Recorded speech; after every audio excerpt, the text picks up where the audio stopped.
Hello and welcome back प्यारे बच्चों। मैंने आपसे वादा किया था कि प्रोज हो या पोइट्री हो या स्टोरी ऑफ इंग्लिश हो या फिर ग्रामर हो, मैं सबका 3-3 चैप्टर जैसा मैंने ऐप पर पढ़ा रखा है एज इट इज मैं यूट्यूब पर अपलोड करने वाला हूं, ताकि आप देख लें कि ओके इंग्लिश एकेडमी में पढ़ाई कैसी होती है। ये जो चैप्टर अभी आप देख रहे हैं ना, Indian civilization and culture, day number 4।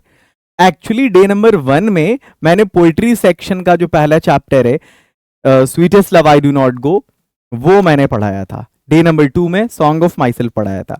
Day number 3 में now the leaves are falling fast पढ़ाया था। तो 3 चैप्टर मैंने पोइट्री सेक्शन का पूरी तरह से अपलोड कर दिया है, फुल चैप्टर एक्सप्लेनेशन। ठीक है, और अभी ये इंडियन सिविलाइजेशन एंड कल्चर का फुल चैप्टर एक्सप्लेनेशन मैं अपलोड करने वाला हूं। ठीक है, ये देखें डे 1 इस तरह से sweetest love I do not go का भी अपलोड हुआ था। यही थंबनेल रहा होगा। वैसे YouTube शॉर्ट्स देखते हो या नहीं देखते हो? रोजाना एक वीडियो में शॉर्ट्स की स्पेशली बनाता हूं आपके एग्जाम की तैयारी के लिए। आप अगर चाहते हैं कि भाई चैप्टर 3 के बाद का भी हम पढ़ें पूरा, ग्रामर हो, चाहे वो पोएट्री सेक्शन हो, चाहे प्रोज सेक्शन हो, तो आपके लिए फैब से जुलाई में अगर आप ज्वाइन करेंगे तो टॉपर्स कोर्स है, अगस्त से नवंबर में अगर ज्वाइन करेंगे तो क्रैश कोर्स है, और दिसंबर जनवरी में ज्वाइन करेंगे तो एग्जाम मंथन है। चलिए अब हम इस लेक्चर को स्टार्ट करते हैं, इंडियन सिविलाइजेशन एंड कल्चर को।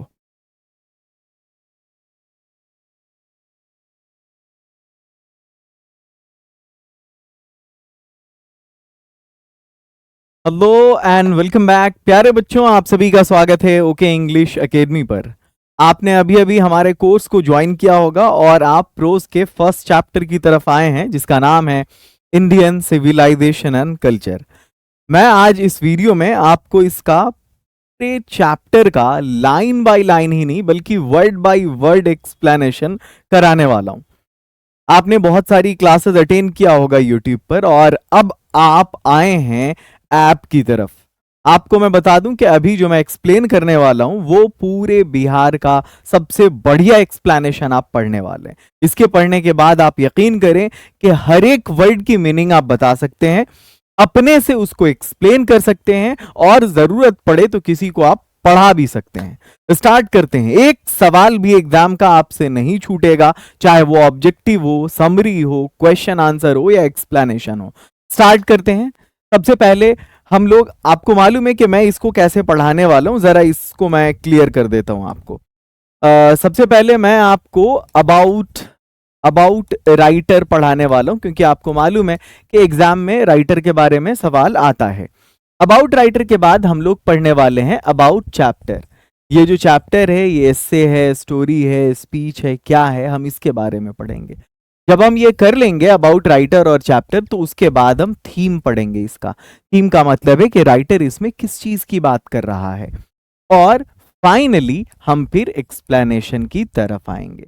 इस एक्सप्लेनेशन में भी ऐसा होगा कि कोई वर्ड जो आपको बहुत डिफिकल्ट लग रहा होगा, मतलब सिर्फ वर्ड की मीनिंग जानना जहां पे जरूरी नहीं होगा, उस वर्ड को या उस पर्टिकुलर फ्रेज को जहां पर एक्सप्लेन करने की जरूरत पड़ेगी, तो मैं आपके लिए एक नया सेक्शन बना चुका हूं जिसका नाम है मे आई हेल्प यू।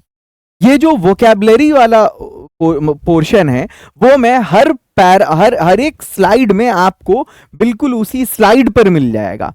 जैसे ये फर्स्ट पैराग्राफ है आपका, मैं इसको एक्सप्लेन करूंगा, लेकिन इसकी जो वर्ड की प्रॉब्लम है ना, जैसे ये मुझे लगता है कि आपको इस वर्ड में दिक्कत होने वाली है, जैसे फेट में या इवॉल्व में या एंसेस्टर में या पीटीएबल में, तो मैं इस वर्ड को ब्लू कलर से हाईलाइट कर चुका हूं और इसकी मीनिंग यहां पे मैंने लिखवा दिया है।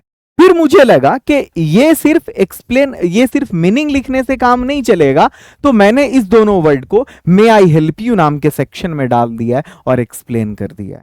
खैर, ये तो रही पीडीएफ वाली बात। पीडीएफ आपको मिल जाएगा, तब तो कोई प्रॉब्लम ही नहीं होगी आपको, लेकिन इसको मैं अपने शब्दों में एक एक वर्ड को एक्सप्लेन करके दिखाता हूं। ऐसा प्रेजेंटेशन आपको पूरे बिहार में कहीं नहीं मिलेगा। और हां, फिर हिंदी में एक्सप्लेन करके लिखा हुआ है। तो मेरी जरूरत क्या है? मेरी जरूरत है इसका वर्ड बाय वर्ड समझाने में, इसको एक्सप्लेन करने में। मैं बहुत जल्द एक्सप्लेन करने की कोशिश करूंगा। आप खुद से पढ़ के देखना चाहें तो ये हिंदी में ट्रांसलेशन किया हुआ आपको मिल जाएगा। पहले तो ये इंग्लिश में है, डिफिकल्ट वर्ड की मीनिंग है, जो उससे ज्यादा डिफिकल्ट है उसको मे आई हेल्प यू में डाल दिया और फिर लाइन बाय लाइन पूरा एक्सप्लेन कर दिया। अगर इस तरह से A to Z चैप्टर कर लो तो तुम बिहार के इंग्लिश के सबसे तेज स्टूडेंट बन जाओगे। स्टार्ट करते हैं। ऐसे ही ओके इंग्लिश एकेडमी को क्वालिटी एजुकेशन के लिए नहीं जाना जाता, इंग्लिश की कुछ है वजह जो यहाँ पे है। खैर एग्जाम में आपको मालूम है राइटर के बारे में क्वेश्चन आते हैं, तो महात्मा गांधी के बारे में जो बायोग्राफी उनकी है आपके सिलेबस में, उससे मैंने कुछ पॉइंट्स एक्सट्रैक्ट किए हैं, वो मैं दिखाता हूं आपको। सबसे पहले नाम राइटर का महात्मा गांधी।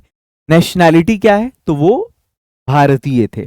प्यार से हम उन्हें क्या कहते हैं, बापू भी कहते हैं और फादर ऑफ नेशन भी कहते हैं। फादर ऑफ नेशन को हिंदी में बेटा राष्ट्रपिता कहते हैं। पैदा कब हुए, 2 अक्टूबर 1869। डेथ उनकी कब हुई, 30 जनवरी 1948। और उन्होंने किस पत्रिका के लिए लिखा या किस पत्रिका से वो जुड़े थे। एसोसिएटेड का मतलब होता है उससे जुड़ा होना, है ना, उससे जुड़ा होना, उनसे संबंध होना उनका। यंग इंडिया नाम की पत्रिका थी, ये इसके लिए लिखते थे। फेमस वेपन, उनका जो मुख्य हथियार था वो था ट्रूथ एंड नॉन वायलेंस, यानी सत्य और अहिंसा। और उनकी आत्मकथा का नाम था माई एक्सपेरिमेंट विद ट्रूथ। बेटा यहाँ पर 2 वर्ड है, एक है बायोग्राफी और एक है ऑटोबायोग्राफी। आपको मालूम है बायोग्राफी हम किसको कहते हैं, जैसे मान लिया कि आप XYZ कोई भी हो, जैसे आप रोहन हो, रश्मि हो, कोई हो, आपके बारे में मैंने अगर लिखा तो वो बायोग्राफी कहलाएगा। लेकिन आप रोहन या रश्मि आपने अगर खुद अपने बारे में लिखा तो वो ऑटोबायोग्राफी कहलाएगा। गांधी जी ने जो अपने बारे में लिखा उसको हम ऑटोबायोग्राफी कहते हैं, ऑटोबायोग्राफी। लेकिन अगर गांधी जी के बारे में मैं लिखता हूं तो फिर वो बायोग्राफी। आगे चलिए, अबाउट चैप्टर पढ़ लेते हैं। चैप्टर का नाम Indian civilization and culture. Type क्या है, ये एक एस्से है। एस्से को हिंदी में क्या कहते हैं, लेख कहते हैं। प्रोज की कई सारी टाइप होती है, आपको भी मालूम है। कोई उसमें एस्से होता है, कोई उसमें स्पीच होता है, कोई स्टोरी होता है, कोई ड्रामा होता है, कोई जर्नी रिकॉर्ड होता है। ठीक है, जर्नी रिकॉर्ड होता है ना, जिसमें सफर के बारे में लिखते हैं। ड्रामा नाटक होता है, स्पीच भाषण है, एस्से लेख है, स्टोरी कहानी है, शॉर्ट स्टोरी लघु कहानी। टेकन फ्रॉम या एक्सट्रैक्ट ऑफ। एक्सट्रैक्ट का अगर मैं इसका हिंदी मीनिंग बताऊंगा तो आप में से किसी स्टूडेंट को समझ में नहीं आएगा। इसकी हिंदी होती है उद्धरण, टुकड़ा।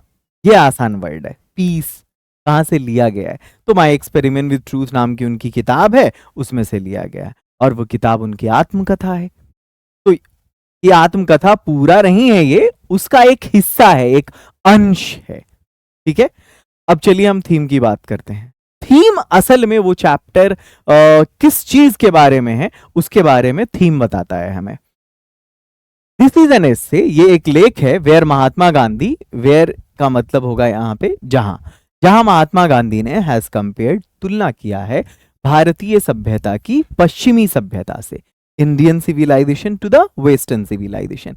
एंड इवेंचुअली, इवेंचुअली पता है किसको कहते हैं, आप लोग बोलते हो ना फाइनली, अंततः, आखिरकार, उसी को हम इवेंचुअली कहते हैं। ही हैज सजेस्टेड, उन्होंने ये मशवरा दिया है, वी इंडियन, हम भारतीयों को, टू शन। हाँ, अब शन का मतलब समझो। शन का मतलब होता है दूर रहना। उन्होंने कहा है कि दूर रहो, इट, इससे, किससे, पश्चिमी सभ्यता से, एट ऑल कॉस्ट, चाहे जो हो जाए, हर कीमत पे पश्चिमी सभ्यता से दूर रहना है। इसी में हम भारतीयों की भलाई है, अदरवाइज हम रीन हो जाएंगे, यानी बर्बाद हो जाएंगे। अब चलिए हम स्टार्ट करते हैं। पैराग्राफ फर्स्ट यहां से शुरू होता है, आपका जर्नी मेरे साथ ओके इंग्लिश एकेडमी के साथ। इस क्वालिटी के बारे में अपने एक एक दोस्तों को आप जरूर बताएंगे। अगर आप गुरु दक्षिणा के दौर पे कुछ देना चाहते हैं तो वो यही है कि आप माउथ एडवर्टीजमेंट कि हमने पढ़ा क्वालिटी अच्छी थी ये बताएं, वरना जिस फीस में आपने इस कोर्स को ज्वाइन किया है वो इस कोर्स की क्वालिटी के हिसाब से कुछ नहीं है। चलिए पैराग्राफ फर्स्ट स्टार्ट करते हैं। I believe that the civilization India has evolved is not to be beaten in the world. Gandhi ji कहते हैं कि मेरा विश्वास है कि जो सभ्यता भारत ने इवॉल्व किया है, यानी भारत ने विकसित किया है, हमारी जो भारतीय सभ्यता है, is not to be beaten in the world, वो दुनिया में कहीं भी मात खाने वाली नहीं है। ये VVI लाइन है। आप लोग अगर इसको ABCD की तरह रट लो तो फायदा है। एग्जाम में अक्सर पूछा जाता है लाइन एंड राइटर, तो ये वाली लाइन, हर एक चैप्टर की जो पहली लाइन होती है ना, उसको ध्यान से पढ़ना होता है। या पैराग्राफ की जो पहली लाइन होती है ना, जैसे इस पैराग्राफ की पहली लाइन ये है, India remains immovable and that is her glory. इसके बारे में एग्जाम में खूब आता है। या तो ऑब्जेक्टिव MCQ टाइप से तो आता ही, पूछ देगा, या फिर खाली जगह छोड़ देगा, आपको कहेगा आप फिल करिए, या फिर आपसे पूछेगा बताओ ये वाली लाइन कौन से चैप्टर से है, या इस वाली लाइन का राइटर कौन है। तो मेरे कहने का मतलब है कि जो भी वेरी शॉर्ट टाइप क्वेश्चंस होते हैं या ऑब्जेक्टिव टाइप क्वेश्चंस होते हैं, उनके लिए पहला पैराग्राफ का जो पहला लाइन होता है वो एकदम हिट होता है। अब चलो, गांधी जी अपनी सभ्यता की तारीफ करते हुए इस चैप्टर को शुरू कर रहे हैं। नथिंग कैन इक्वल, कुछ भी बराबरी नहीं कर सकता है, द सीड्स सोन, बोया गया जो बीज है, बाय आवर एंसेस्टर्स, हमारे पूर्वजों का। वो कहते हैं कि देखो, मेरा यकीन है कि जो सभ्यता भारत ने विकसित की है वो दुनिया में कहीं भी मात खाने वाली नहीं, मतलब इसकी बराबरी कोई नहीं कर सकता, हमारी सभ्यता कहीं नहीं हार सकती। हमारे पूर्वजों ने जो बीज बोया है ना, वो उसकी बराबरी कोई नहीं कर सकता। रोम वेंट, आज अमेरिका सुपर पावर है, एक जमाने में रोम सुपर पावर था, चला गया तेल लेने। आज कौन जानता है इटली को, कोई सुपर पावर के तौर पे जानता है? नहीं, अमेरिका को जानता है लोग। और पहले दुनिया में सबसे पहला सुपर पावर अगर कंट्री कोई था तो रोम था। आज कोई वजूद नहीं है उसका, उतना बड़ा वजूद नहीं जितना बड़ा था। ग्रीस, ये तो वो देश है, यूनान, आप लोगों ने फादर ऑफ हिस्ट्री सुना है, हेरोडोट्स, ग्रीस का था बंदा। ये पाइथागोरस थ्योरम, ये थेल्स थ्योरम, ये आर्किमिडीज प्रिंसिपल जो थ्योरी ऑफ बायंसी दिया बंदे ने, ये सिकंदर जो पूरी दुनिया को जीतने निकला था वो, ये सारे के सारे बंदे कहाँ के हैं? ये फादर ऑफ मेडिसिन, ये क्या बोलते हैं, एरिस्टोटल है ना, ये sorry father of biology, father of zoology Aristotle, father of botany Theophrastus, सब कहाँ का है? सब के सब ग्रीस के थे। अपने मौत की दवा बना लिया था बंदे ने कि मैं मर जाऊं तो मेरे मुंह में डाल देना, और बंदा जिंदा हो गया था। उस बंदे का नाम था हकीम लुकमान, पढ़ना कभी सुनना। अपने बंदे ने मौत की दवा बना ली थी कि मैं मर जाऊं तो पिला देना, और बंदा जिंदा हो गया। ये सब लोग इसी जगह के थे। आज उस shared the same fate, shared the same fate का मतलब होता है उसकी किस्मत के साथ भी वही हुआ। द माइट, माइट कहते हैं ताकत को। फेरोज, फेरोज कौन लोग थे? फिरौन कहलाते हैं हिंदी में ये लोग। और ये लोग शासक थे कहाँ के? मिस्र के, वहीं जहां पिरामिड है। और इन लोगों की ममीज आज भी है वहां के। अगर अजायब घर में जाओगे ना, वहां म्यूजियम में, तो देखोगे इनकी लाश अभी तक है रखी हुई, मम्मी लपेटी हुई। और हाइट देखोगे तो अंदाजा लगेगा तुमको, वो लोग 20-20, 25-25 फुट के होते थे आज से 4000 साल पहले। ये जो है वो क्या हुआ? ब्रोकन, इनकी शक्ति भी टूट गई। जापान हैज बिकम वेस्टर्नाइज्ड, ये वो लोग थे जो अपने आप को भगवान कहते थे और अपनी प्रजा से अपने खुद की पूजा करवाते थे। Japan has become westernized, Japan का पश्चिमीकरण हो गया, हालांकि एशिया में पड़ता है। Of China nothing can be said, China बीच में, उसके बारे में कुछ कहा नहीं जा सकता। बट इंडिया इज स्टिल, लेकिन अगर अपने देश भारत की बात करो तो अभी भी समहाउ और अदर, चाहे जैसे भी हो, साउंड एट द फाउंडेशन, अपने असल के साथ टिका हुआ है, अपने नींव के साथ मजबूती से टिका हुआ है। जो पहचान है हमारी, हम उसके साथ टिके हुए हैं। The people of Europe, Europe के जो लोग जो आज दुनिया में सबसे एडवांस माने जाते हैं, ये लोग कहाँ से सीखते हैं पता है? वो वही ग्रीस, ग्रीस के काबिल लोगों और रोम के लोगों ने जो लिख करके छोड़ा है, वहां के विद्वानों ने, उसी से सीखते हैं और फिर रिसर्च करते हैं। Which exist no longer in their former glory, उन लोगों से सीखते हैं जिनका खुद कोई अस्तित्व नहीं है। खैर, in trying to learn from them, और उनसे सीखने के क्रम में ये यूरोपीय लोग इमेजिन करते हैं that they will avoid the mistake, कि वो उन गलतियों को नहीं दोहराएंगे जो ग्रीस या रोम के लोगों ने किया है। Such is their pitiable condition, ऐसी दयनीय स्थिति है इन यूरोप वालों की। फर्स्ट पैराग्राफ आपने समझ लिया। अब हम आगे बढ़ते हैं सेकंड पैराग्राफ की तरफ, और अब वो फिर अपने भारतीय सभ्यता की तरफ आते हैं।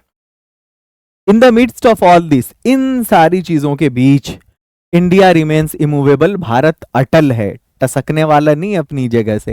And that is her glory, और यही मेरे भारत की खूबसूरती है। इट इज, ये एग्जाम में बार बार पूछा गया है, रट लेना इस लाइन को भी। इट इज चार्ज, इससे भी क्वेश्चन आया है, लेकिन ये दोष है हमारे ऊपर। चार्ज कहते हैं दोष है, ये इल्जाम लगाते हैं लोग हमारे ऊपर, क्या? भारत के खिलाफ, that her people are uncivilized, कि हम भारतीय लोग जाहिल हैं, असभ्य हैं, इग्नोरेंट जाहिल हैं, अनपढ़ हैं, अनस्टॉलिड, और हम लोग बहुत जिद्दी लोग हैं, मतलब मानते नहीं बात को। That is not possible to induce them to adopt any changes, या हमें हमारे अंदर कोई बदलाव नहीं ला सकता। It is a charge really against our merit, ये जो दोष है हमारे ऊपर वो हमारे मेरिट के खिलाफ है। वट वी हैव टेस्टेड, जो हमने जांचा है, एंड फाउंड ट्रू, और जो हमने सच पाया है, on the anvil of experience, अपने तजर्बे के निहाई पर। अब तुम जानते हो ये अपने अनुभव के निहाई पर क्या हुआ, ये अपने अनुभव की रोशनी में। वैसे एनविल होता क्या मालूम है? आप लोगों ने देखा होगा अक्सर सुनार चांदी को पीटता रहता है हथौड़े से, और जिस चीज पर रख के पीटता है बेटा उसको एनविल कहते हैं। गांधी जी के कहने का मतलब यहां पर कि मैंने अपने अनुभव के बूते ये मतलब कहना चाहता हूं मैं, और मैंने सही पाया है कि भाई वी डेयर नॉट चेंज, कि हम लोगों को कोई बदलने की हिम्मत नहीं कर सकता। मेनी थ्रस्ट, बहुत सारे लोगों ने थोपा देयर एडवाइस, सलाह अपॉन इंडिया, भारत पर, एंड शी रिमेन्स स्टडी, और हमारा भारत अभी भी भाई अटल है, अपनी जगह अडिग है, स्थिर है, चल रहा है। दैट इज हर ब्यूटी, ये उसकी सुंदरता है। It is the sheet anchor of our hope, और ये हमारे आशा की किरण है। वैसे शीट एंकर कहते हैं, ये जहाज में होता है, जहाज को होल्ड करने के लिए लोहे की एक बड़ा सा मतलब वो शीट एंकर होता है जिसको फेंक करके जहाज को होल्ड कराते हैं, ठीक है। तो उम्मीद की आखिरी किरण के तौर पे उसको माना जाता है। आगे चलिए, आगे बढ़ते हैं, पैराग्राफ 3 की तरफ आते हैं। ये वाली लाइन भी बार बार पूछी गई कि civilization is that mode of conduct, ये जो सभ्यता है ना वो चरित्र का वो पहलू है, विच पॉइंट्स आउट, जो बताता है, टू मैन, मनुष्यों को, द पाथ ऑफ ड्यूटी, हमारे कर्तव्य का क्या रास्ता है, हमें किस रास्ते पे चलना चाहिए। Performance of duty and observance of morality are convertible terms, और उसको परफॉर्म करना और अपने मोरालिटी को साथ साथ उसका अवलोकन करते रहना, ये दोनों कन्वर्टिबल टर्म्स हैं। कहने का मतलब ये है कि आप अपने ड्यूटी को परफॉर्म करते रहें, ठीक है, साथ ही साथ आप मोरालिटी को भी ऑब्जर्व करें। मतलब आप ड्यूटी को परफॉर्म करेंगे तो आप मोरालिटी का पालन अपने आप करेंगे, या मोरालिटी का पालन करेंगे तो अपने आप जो है मतलब अपनी ड्यूटी परफॉर्म करते रहेंगे। ये कन्वर्टिबल टर्म्स है, मतलब वाइस वर्सा, दोनों बात सही है, या तो ऐसे बोलो तो ये सही, ये बोलो तो वो सही। To observe morality is to attain mastery over mind and passion. और आपको मालूम है कि अगर आप अवलोकन करते हैं अपने नैतिकता का, अपने नैतिकता को अगर आप गौर से देखते हैं, तो इसका मतलब ये है कि आप अपने माइंड पर, आप अपने मस्तिष्क पर, और अपने पैशन, आपकी जो ख्वाहिशात हैं उस पर आप काबू पाएंगे। तो डूइंग, ऐसा करते हुए, वी नो आवरसेल्व्स, हम अपने आप को जानेंगे अगर अपने ख्वाहिशों पर हम काबू पाते हैं तो। वैसे आपको पता है ये सारी बातें रेलिवेंट कहते हैं कि प्रासंगिक, कि गांधी जी ने जो लेख लिखा होगा तो आज से लगभग 1930 के आसपास उन्होंने शायद ये लिखा, और अभी है लगभग 100 साल होने जा रहे हैं यार। तो अप्रोक्स 100 या मान लिया 90 ही साल पहले लिखे, जब भी लिखे, तो बहुत सारी बातें रेलिवेंट तब की नहीं होंगी। अभी कुछ बात इसमें हो सकती है जिससे मैं सहमत नहीं हूं, चलिए आप भी हो सकता है सहमत नहीं होंगे। The Gujarati equivalent for civilization means good conduct. अब जैसे देखो आगे बात आएगी इसमें कि हम अपने हम मशीनों का यूज ना करें, हाथ पैर का यूज करें, और हमारी सभ्यता यही थी। तो गांधी जी ने जब लिखा तब ये बात सही हो सकती थी, बट अभी अगर मैं टेक्नोलॉजी का यूज नहीं करूंगा भाई, मशीन का यूज नहीं करूंगा, तो मैं अपने स्टूडियो में नहीं पढ़ा पाऊंगा और आप नहीं पढ़ पाएंगे ऐप के थ्रू, राइट, यही है ना। चलिए खैर आगे गांधी जी लिखते हैं, the Gujarati equivalent for civilization means good conduct. वैसे ये वीवीआई है। गांधी जी कहते हैं कि सिविलाइजेशन का मतलब, अगर तुम गुजराती में मुझसे पूछो, क्योंकि गांधी जी गुजराती थे, तो इसका मतलब होता है गुड कंडक्ट, यानी अच्छा चरित्र। आगे कहते हैं, if this definition be correct, अगर मेरी परिभाषा ये वाली सही है, देन इंडिया, तो Bharat, as so many writers have shown, जैसा कि बहुत सारे लेखकों ने दिखाया है, has nothing to learn from anybody else, किसी से कुछ सीखने की जरूरत नहीं है, and this is as it should be, और हमारा भारत जैसा है, मतलब को जैसा होना चाहिए वैसा ही है, कोई परिवर्तन की गुंजाइश नहीं है, नहीं करना है। ही नोटिस दैट। अब आगे गांधी जी कहते हैं हम देखते हैं कि हमारा ये जो माइंड है ना वो एक रेस्टलेस बर्ड है, बेआराम परिंदा जिसको कोई चैन नहीं है इस पंछी को। The more it gets the more it wants, जितना पाता है उतना ही चाहता है, एंड स्टिल रिमेन्स अनसेटिस्फाइड, और फिर भी असंतुष्ट रहता है। यार कह रहे हैं ना, पहली लाइन याद कर लो हर पैराग्राफ की, पूरे बुक की, एकदम बवाल मचा दोगे एग्जाम में। मैं लिख के दे रहा हूं, मैक्सिमम ऑब्जेक्टिव उसी में से आते हैं। चलो, वो कहते हैं कि जितना ये पाता है उतना ही चाहता है, फिर भी असंतुष्ट रहता है ये मन।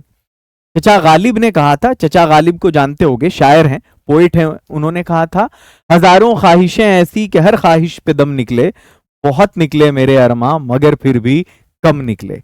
नहीं, चलिए, the more we indulge in our passion, जितना ही हम अपने पैशन में इंडल्ज होते जाते हैं, उसमें जितना ही हम लिप्त होते जाते हैं, द मोर अनब्रिडल्ड, उतना ही, अनब्रिडल्ड कहते हैं अनियंत्रित को, उतना ही ये अनियंत्रित होता है। हमारे पूर्वजों ने इसलिए देयरफॉर सेट अ लिमिट, उन्होंने लिमिट सेट कर दिया हमारे पूर्वज ने, टू आर इंडल्जेंसेस, हमारे मतलब क्या बोलते हैं, एक खुशी का सीमा निर्धारित कर दिया उन्होंने। देखो, और उन्होंने देखा कि ये जो खुशी नाम की चीज है ना, ये मेंटल कंडीशन है कि इंसान अपने मस्तिष्क से जितना खुश रहता है ना, बस उतना ही खुश रहता है वो। समझ में आया? अगर मेंटली खूब पाने के बाद भी अगर मेंटली वो खुश नहीं है तो वो बंदा खुश नहीं है। A man is not necessarily happy, जरूरी नहीं है कि एक आदमी खुश रहे क्योंकि वो अमीर है, और गरीब, और नाखुश रहे क्योंकि वो गरीब है। ऐसा नहीं होता है कि अमीर खुश रहते हैं और गरीब नाखुश रहते हैं, नहीं। The rich are often seen to be happy, Gandhi ji ने बड़े पॉइंट की बात कहा है कि अमीर हमेशा नाखुश रहते हैं, उदास रहते हैं, और गरीब खुश रहते हैं। और million will always remain poor, और लाखों लोग हमेशा गरीब रहेंगे ही। ऑब्जर्विंग ऑल दिस, इस सब को देखते हुए हमारे पूर्वजों ने डिसऑर्डर्ड अस, हमें रोका, फ्रॉम लग्जरीज एंड प्लेजर, इस विलासिता वाले जीवन को गुजारने से। We have managed with the same kind, हम लोग उसी तरह का आज भी हल चला रहे हैं, प्लो एग्जिस्टेड 1000 years ago, जो 1000 साल पहले था। तो गांधी जी के ने जो ये बात कही है तब रेलिवेंट था, अभी रेलिवेंट नहीं। अभी हल से चलाएंगे आप तो मशीन से, ये ट्रैक्टर चलाने वाला कुछ और उपजा देगा दूसरा कंट्री, आप पीछे रह जाएंगे। आबादी बढ़ी है, आपको मशीन का यूज करना पड़ेगा। वी हैव रिटेन्ड, रिटेन का मतलब है कंटिन्यू करना, हमने कंटिन्यू किया है the same kind of cottage. देखते हो ना टूर्नामेंट में क्या होता है, आईपीएल वगैरह में रिटेन किया जाता है खिलाड़ियों को, कुछ खिलाड़ी अगले साल भी हमारे यहाँ खेलेंगे, मतलब कंटिन्यू किया जाता है। क्या हमने कंटिन्यू किया है बिल्कुल उसी तरह की झोपड़ी में जैसा हम हजारों साल फॉर्मर टाइम पहले रहते थे। एंड इंडाइजेनस एजुकेशन, ये जो हमारी इंडाइजेनस एजुकेशन है, रिमेन्स द सेम, आज भी वैसी है जैसी पहले थी। इंडाइजेनस एजुकेशन आप जानते हैं क्या होता है? ये होता है घरेलू शिक्षा, और ये घरेलू शिक्षा इस तरह की होती कि जनरली समझो ना कि हमारे यहाँ किस तरह का प्रावधान था, जैसे गुरुकुल होता था, वहां बच्चे जाते थे, सीखते थे, पढ़ते थे, पेड़ की छांव के नीचे मकतब होता था, तो उस तरह की चीजें। और पहले क्या होता था कि जैसे मान लिया हमारे बच्चे को पढ़ा देंगे मास्टर साहब, और या गुरुजी पढ़ा देंगे, और गुरुजी को बदले में अब अनाज चाहिए तो अनाज दिया जाता था, दूध वाले दूध देते थे, सब्जी वाले सब्जी देते थे, फल वाले फल देते थे, इस तरह की चीजें होती थी। पहले गुड्स के बदले गुड्स भी चलता था, कॉमर्स वाले स्टूडेंट जानते होंगे। We have had no system of life corroding competition, जिंदगी में जंग लगा देने वाली जो प्रतिस्पर्धा की ये दुनिया है, ये मामला पहले नहीं था। Each followed his own occupation, हर कोई अपने पेशे को फॉलो करता था और अपने ट्रेड को करता था, and charge a regular wage, और एक नियमित मजदूरी लेता था। It was not that we did not know, ऐसा नहीं था कि हम लोग नहीं जानते थे मशीन का आविष्कार करना, हमारे पूर्वज जानते थे। If but our forefathers knew, लेकिन हमारे पूर्वजों को यह पता था, if we set our hearts after such things, कि अगर हम इन मशीनों के पीछे भागेंगे, वी वुड बिकम स्लेव्स, तो हम उन मशीनों के गुलाम बन जाएंगे, and lose our moral fibre, और हम अपना चरित्र खो देंगे। दे देयरफॉर, इसलिए उन्होंने आफ्टर ड्यू डेलिब्रेशन, बहुत गौर करने के बाद, डिसाइडेड, ये फैसला किया, that we should only do what we could with our hands and feet, मतलब हम लोगों को सिर्फ अपना हाथ पैर इस्तेमाल करना है। दे saw that real happiness and health consisted in a proper use of hands and feet, उन्होंने देखा कि असल जो आनंद है, खुशी है, वो हाथ और पैर के ही इस्तेमाल में है, ना कि मशीनों के इस्तेमाल में। अगर हमने इस्तेमाल किया तो हम उसके गुलाम बन जाएंगे। दे फर्दर रीजन, आगे उन्होंने ये कारण बताया, दैट लार्ज सिटीज के जो बड़े शहर हैं वो एक फंदे की तरह हैं, उन्होंने मतलब आगे ये अपना एक उनकी राय थी, ओपिनियन उन्होंने दिया। एंड अ यूजलेस इनकम्ब्रांस, और एक बिना मतलब का एक बोझ है वो, ठीक है। And that people would not be happy in them, कि लोग शहरों में खुश नहीं होंगे। That there would be gangs of thieves, क्योंकि वहां चोरों का गैंग होगा, गुंडों का गैंग होगा, प्रोस्टिट्यूशन, वहां वेश्याएं होंगी, and vice flourishing in them, और वहां पाप परवान चढ़ रहा होगा। And that poor man would be robbed, और गरीबों को लूटा जाएगा बाय रिच मैन, अमीरों के द्वारा। दे, इसलिए they were therefore satisfied with small villages, ये भी बहुत पूछा जाता है, इसीलिए वो छोटे छोटे गांव में संतुष्ट थे। फिर they saw that kings and their swords, उन्होंने देखा कि राजा और उनकी तलवारें वो छोटी थीं, मामूली थीं। किनकी तलवारों के सामने? किसकी तलवार के सामने? एथिक्स, नीतियों की तलवार के सामने, नैतिकता की तलवार के सामने। एंड दे देयरफॉर, और इसलिए उन्होंने held the sovereigns of the earth to be inferior to the rishis and fakir. और ये सारी चीजें, क्योंकि ये जो ऋषि और फकीर लोग थे ना, असल ऋषि और फकीर आज के टाइम के वो आसाराम वाले टाइप के नहीं, जो सच में गुरु थे, मतलब स्पिरिचुअल गुरु, है ना, जो सच में जो है वो पीर थे, है ना, बुजुर्ग थे, बड़े थे, वो जो गुरु जो कहलाने के लायक थे, उनकी तलवारों के सामने, है ना, ये क्या बोलते हैं, ये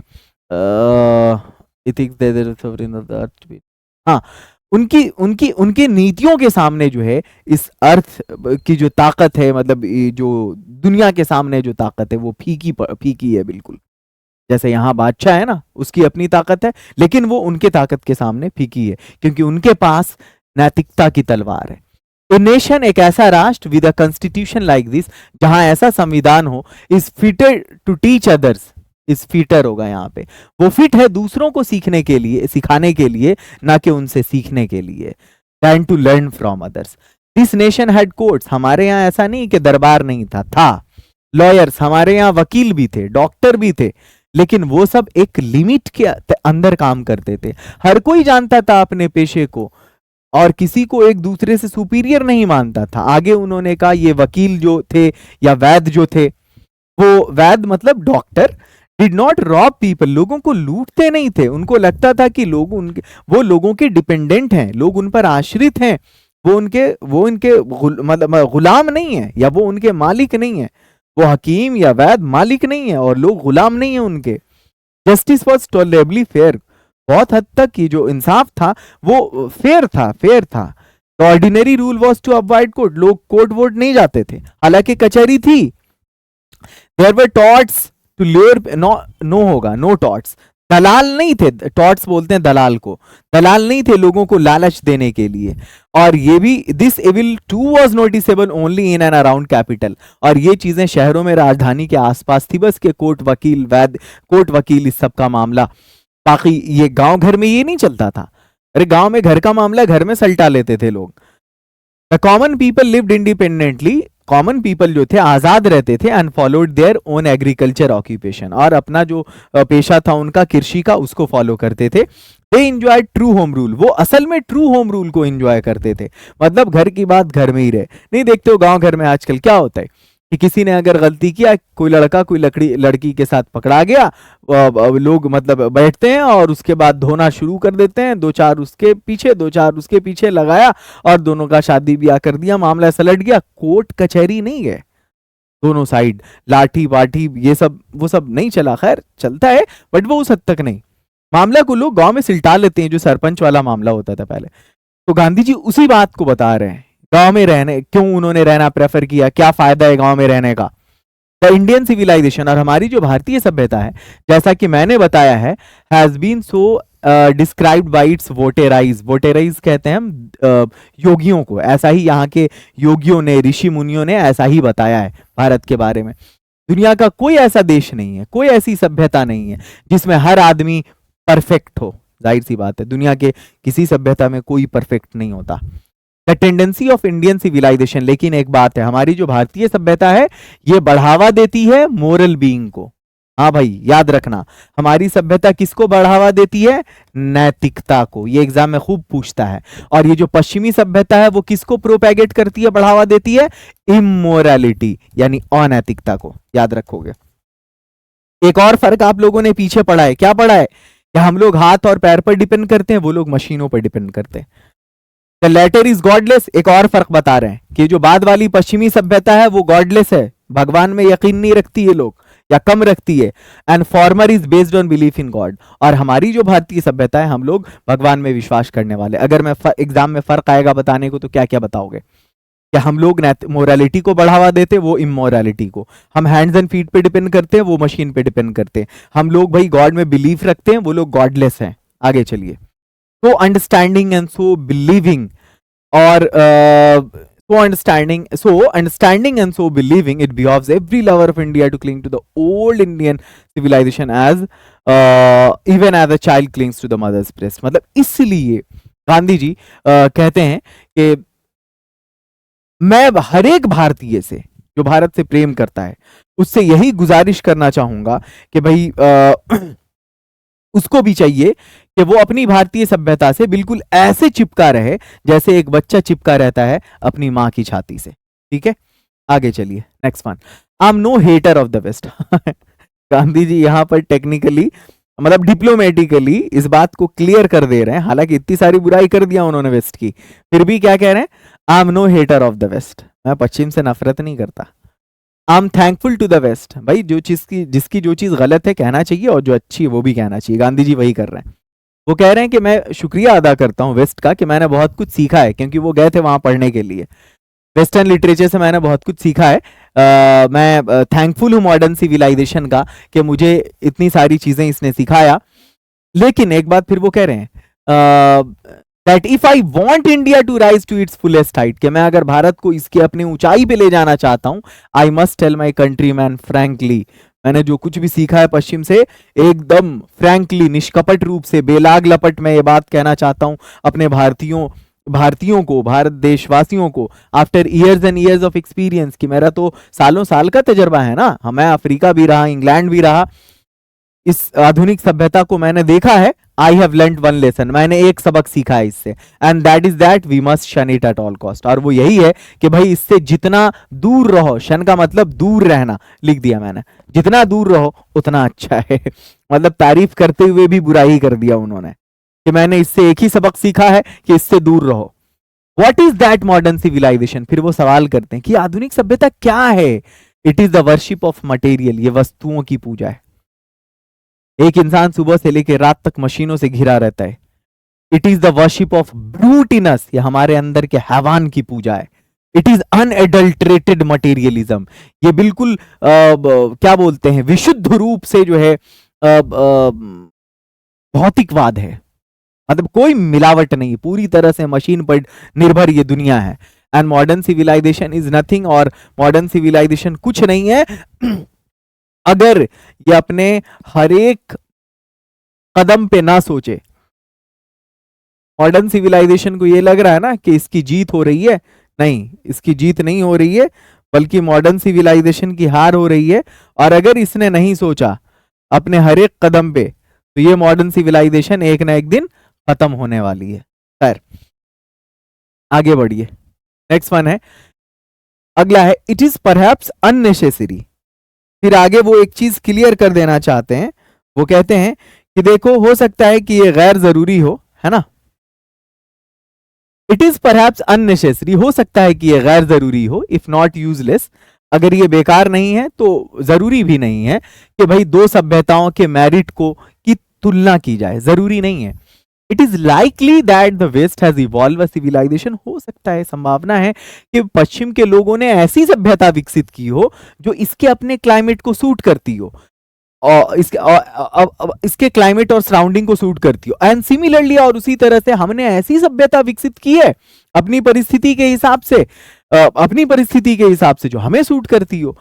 and both are good in their own spheres, इसलिए दोनों अपनी अपनी जगह पर सही हैं। जी आगे चलिए। द डिस्टिंग्विशिंग, ये तो इतनी बार पूछा है ना। डिस्टिंग्विशिंग का मतलब होता है विशेष, खास। खास जो खूबी है ना किसकी? आधुनिक सभ्यता की, वो है indefinite multiplicity of human wants. मतलब जितनी ख्वाहिश है उसको आप गुना करते जाइए। ये हुआ, ये क्या हुआ? ये हुआ मॉडर्न सिविलाइजेशन। और इंडियन सिविलाइजेशन क्या है? जो भी ख्वाहिश है उसको आप भाग देते जाइए, भाग देते जाइए, घटाते जाइए।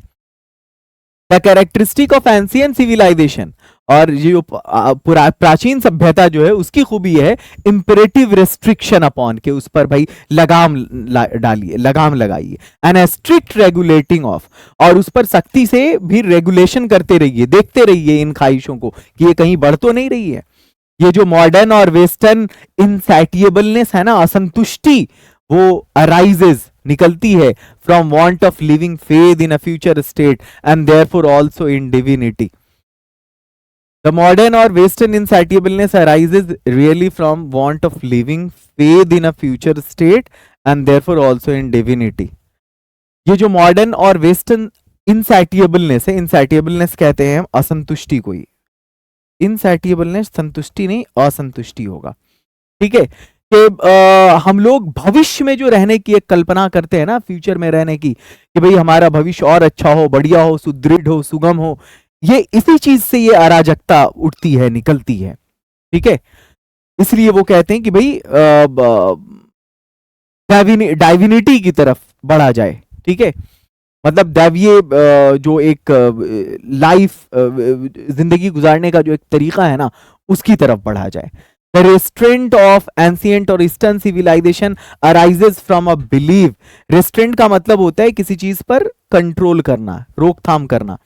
ये जो रोकथाम है हमारे एंशियंट और ईस्टर्न सिविलाइजेशन पर, वो अराइज होता है एक बिलीफ से, often in spite of ourselves in a future state and the existence of a divine power. मतलब कहने का ये है कि ये जो हमारी अराजकता शुरू होती है ना, वो इसी एक सोच से शुरू होती है कि हमें अपने फ्यूचर को सुगम और सुदृढ़ करना है, बढ़िया करना है। फ्यूचर स्टेट की वजह से ये चीजें होती हैं, ठीक है। और इन चीजों को डाइविन पावर कहते हैं शक्तियां जो मानवीय क्षमताओं से परे हो। ये शक्तियां उन्हें प्राप्त होती है जिनका परमात्मा तक विशेष पहुंच या संबंध होता है, ठीक है। नेक्स्ट,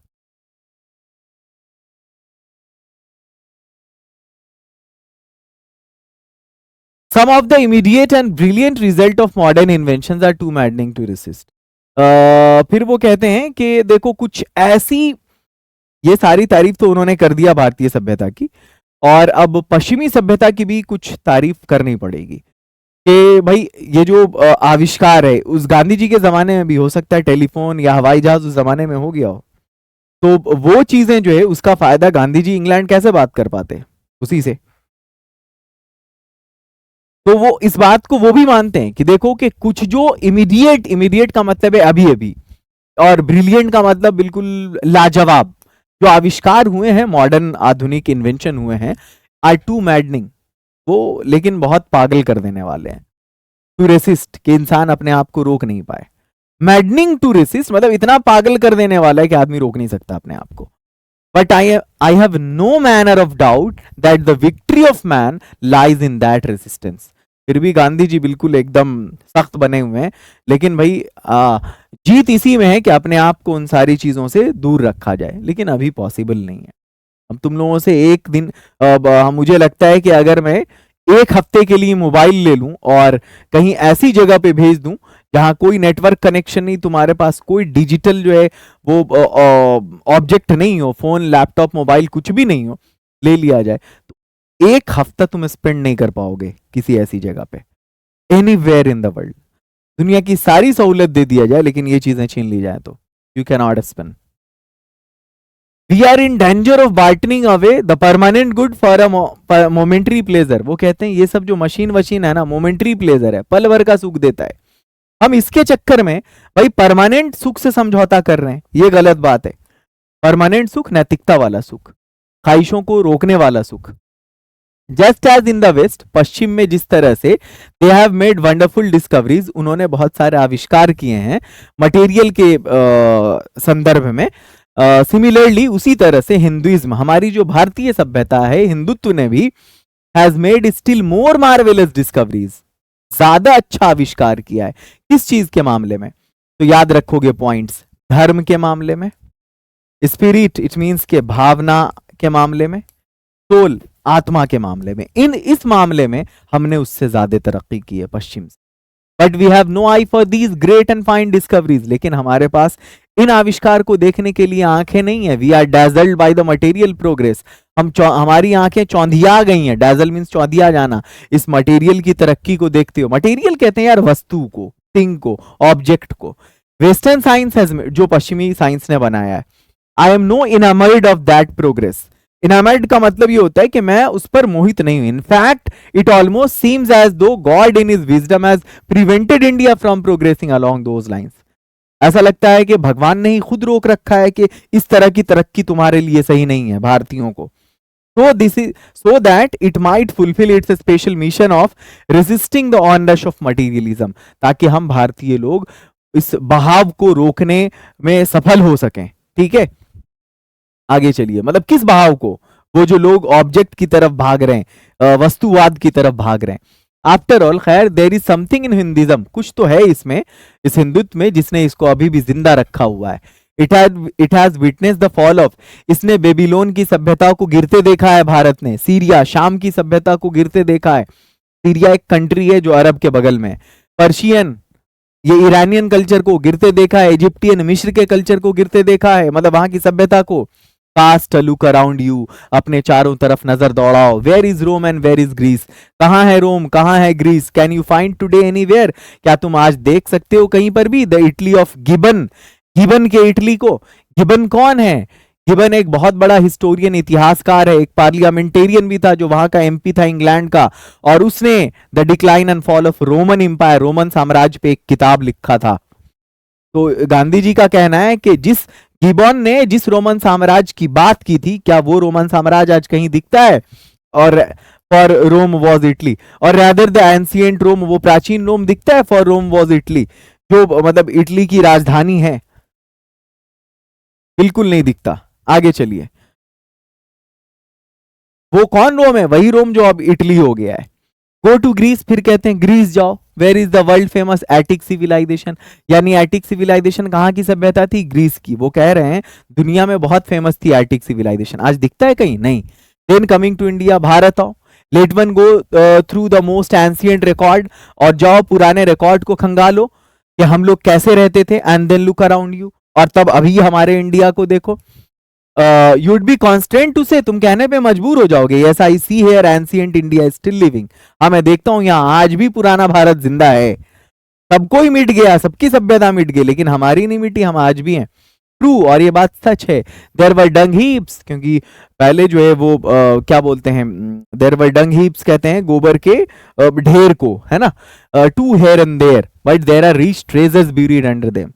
भारत की सड़कों पर आज भी ये डंग हीप मिल जाएंगे, लेकिन आप कहने, लेकिन वो गोबर के ढेर नहीं है, उसके अंदर खजाने छुपे हुए हैं हमारी सभ्यता के। हम भाई एग्रीकल्चरल कंट्री हैं, शुरू से इस पर डिपेंडेंट रहे हैं। The reason why it has survived it is that the end which Hinduism said before it was not development along material but spiritual lines, क्योंकि हमने मशीनों पर डिपेंड करती हुई तरक्की के बारे में नहीं सोचा था, बल्कि स्पिरिचुअल लाइंस, बल्कि हमने स्पिरिचुअल लाइन पे तरक्की करने का सोचा था। स्पिरिचुअल कहते हैं एक आध्यात्मिक पावर। देखो दो तरह के गुरु होते हैं, मैं तुम्हें इंग्लिश पढ़ा रहा हूं तो एक गुरु तुम्हारा मैं हूं, एक गुरु वो होंगे तुम्हारे जो धार्मिक गुरु होंगे, तो वो स्पिरिचुअल गुरु होते हैं। चलो, जिनका आत्मा से संबंध होता है। आर सिविलाइजेशन, हमारी सभ्यता, हमारा कल्चर, हमारी संस्कृति, हमारा स्वराज, वो डिपेंड करता है हमारी ख्वाहिशों को गुनाह करने में नहीं, सेल्फ इंडल्जेंस में नहीं कि अपने आप को संतुष्ट करते रहो, जितनी ख्वाहिश है पूरी करते रहो, बल्कि हमारी जो सभ्यता कल्चर है वो डिपेंड करता है उन ख्वाहिशों को रिस्ट्रिक्ट करने में, उस पर लगाम लगाने में, यानी सेल्फ डिनायल में।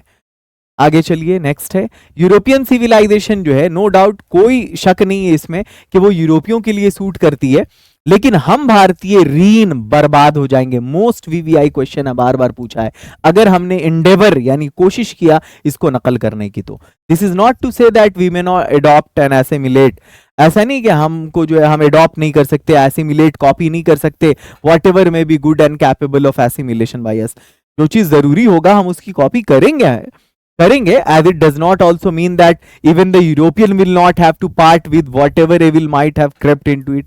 इसका ये मतलब भी नहीं है, तो इसका ये भी मतलब नहीं होना चाहिए कि यूरोपियन में अगर कोई कमी है तो वो उसको दूर करे। हमारे अंदर भाई जिस चीज को अडॉप्ट करना होगा हम करेंगे, आगे वो क्लियर कर दे रहे हैं। लेकिन यूरोपियों के अंदर भी जो एविल, जो बुराई घर कर गई है, उसको भी उससे छुटकारा पाना चाहिए। वह इंसेसेंट, इंसेसेंट कहते हैं हम लगातार को, सी के बाद ई आएगा तो स पढ़ेंगे, इन केसेंट नहीं, incessant search for material comforts and their multiplication is such an evil, and I make bold to say that the Europeans themselves will have to remodel their outlook। ये जो लगातार सर्च है ना ये मटेरियल कंफर्ट का, और उसको हम बढ़ाते चले जा रहे हैं, ये एक बुराई है। और मैं बोल्डली कह सकता हूं कि यूरोपियंस को अपने नजरिए को बदलना होगा, रीमॉडल करना होगा उनके आउटलुक को, if they are not to perish under the weight of the comforts to which they are becoming slaves, जिन ख्वाहिशों के वो गुलाम होते जा रहे हैं। It may be that my reading is wrong, हो सकता है कि मैंने गलत पढ़ा हो या मेरा आकलन गलत हो, बट आई नो दैट, लेकिन मैं जानता हूं फॉर इंडिया कि भारत को to run after the golden fleece is to court certain death, कि अगर भारतीय इस गोल्डन फ्लीस के पीछे भागेंगे तो हमारे लिए निश्चित रूप से मौत है। गोल्डन फ्लीस का क्या मतलब है जानते हो? गोल्डन फ्लीस हम कहते हैं, पहले यूनान में एक गोल्डन भेड़ा था, ठीक है, भेड़ा भेड़ा गोल्डन कलर का था, फ्लीस कहते हैं रुआ को, तो रुआ भेड़े के ऊपर ही होता है।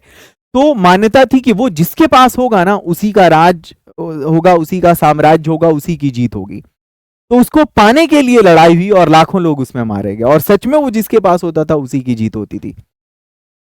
Late us engrave our heart, चलो भाई हम अपने हार्ट को इनग्रेव करें, इस चीज के पीछे अपने दिल के अंदर ये बात हम डाल लें, एक मोटो, एक मकसद के अनुसार हम जिंदगी गुजारें। किसके? वेस्टर्न फिलोसफर के, पश्चिम के एक दार्शनिक थे, उन्होंने कहा था plane living and high thinking, सादा जीवन उच्च विचार। गांधी जी के शब्द नहीं है, इनका कहना है कि पश्चिम के एक दार्शनिक है, ये उनका विचार है, हम भारतीयों को उसी के हिसाब से चलना चाहिए। Today it is certain that, और ये बात आज निश्चित है कि लाखों लोग की लिविंग हाई नहीं हो सकती, इसलिए ये जो कुछ है वो profess to do thinking for the masses, जो लोग कहते हैं कि भाई मैं लोगों की बात सुनता हूं, समझता हूं, रन द रिस्क, उनके ऊपर भी खतरा है।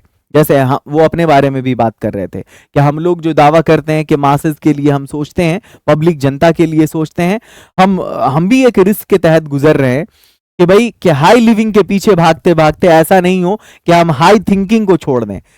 आगे चलिए नेक्स्ट वन, या ऐसे लोग जो पब्लिक से जुड़े हैं, नेता लोग। सभ्यता in the real sense of term, question subjective भी आता है, इससे ऑब्जेक्टिव भी, कि सभ्यता असल मानों में कंसिस्ट इस चीज में नहीं टिकी है कि मल्टीप्लीकेशन, कि हम ख्वाहिशों को गुना दें, but in the deliberate and voluntary restriction, बल्कि हम उसको रेस्ट्रिक्ट करें अपनी ख्वाहिशों को। This alone increase and promotes contentment, यही एक चीज है जिससे हमें संतुष्टि मिल सकती है, रियल हैप्पीनेस, असल खुशी मिल सकती है, एंड कैपेसिटी फॉर सर्विस, और सेवा की भावना, एक क्षमता वो आ सकती है हमारे अंदर। A certain degree of physical harmony and comfort is necessary, जरूरी है एक सर्टेन लेवल तक जो फिजिकल हार्मनी है, जो मतलब भाई इस शरीर को जो सुख चाहिए वो जरूरी है, जो कंफर्ट चाहिए, जो सहूलत चाहिए वो जरूरी है, but above a certain level. लेकिन एक लेवल के बाद ये जो है एक हिंड्रेंस हो जाता है, रुकावट हो जाती है, इंस्टीड ऑफ हेल्प, मदद की बजाय।